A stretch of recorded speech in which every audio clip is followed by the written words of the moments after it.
To begin with new details in a deadly shooting in Brooklyn. The two victims, a father and a son.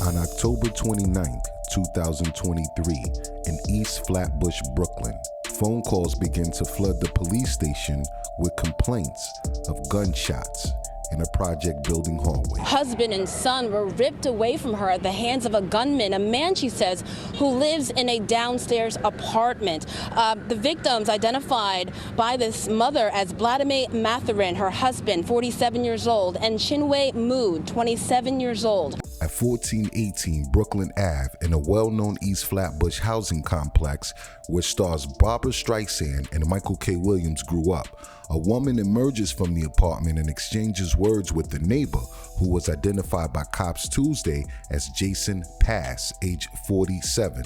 A short time later, the woman is joined by her son, identified by cops as 27-year-old Chinwe Mo. Moments later, Mo's stepfather, 47-year-old school bus driver Vladimir Mathurin, charges out of the apartment, brandishing a pair of scissors, and angrily confronts the neighbor.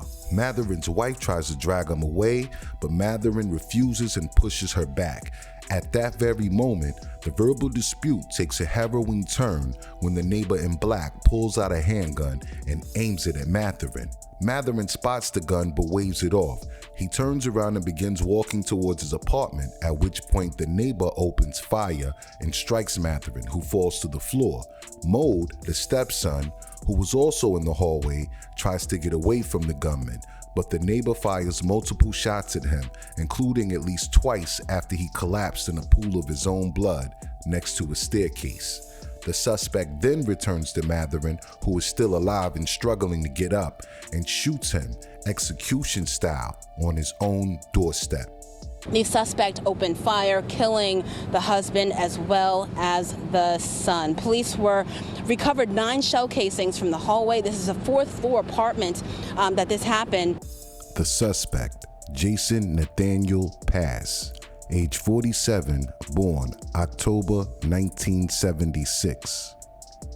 Jason once served as a correctional officer in the New York State Corrections Service from February 7, 2011 to May 7, 2023, which would allegedly mean that he probably had legal firearm.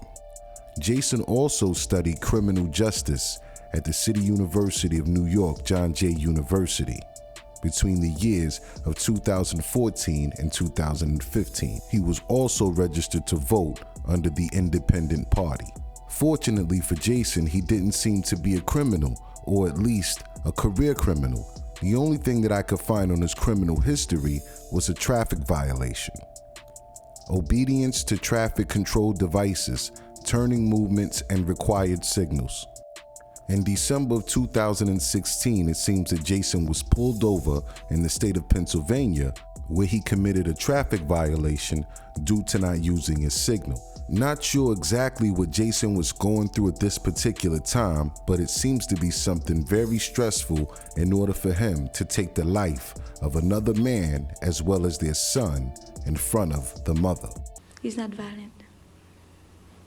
He's not violent. He's a good man, hard worker. He's a good, yeah. My husband driving school bus, then the Uber driver. He's working very hard. Since the date of this crime, it has been updated that the suspect has been killed by NYPD police. Hopefully, we never have to see this happen to another family again. If you are ever confronted by someone, a neighbor, or anyone who is frustrated for any reason, remember always, just like Jason, you never know what they're going through, and you don't know if they have a weapon on them. The best thing to do is to comply, calm things down, and see if you can handle this by verbally coming to a solution and peacefully. Rest in peace to this man as well as his stepson, and I'm praying for the family that they may find some sort of peace in this time of trouble. I'm Tony, I'm gone.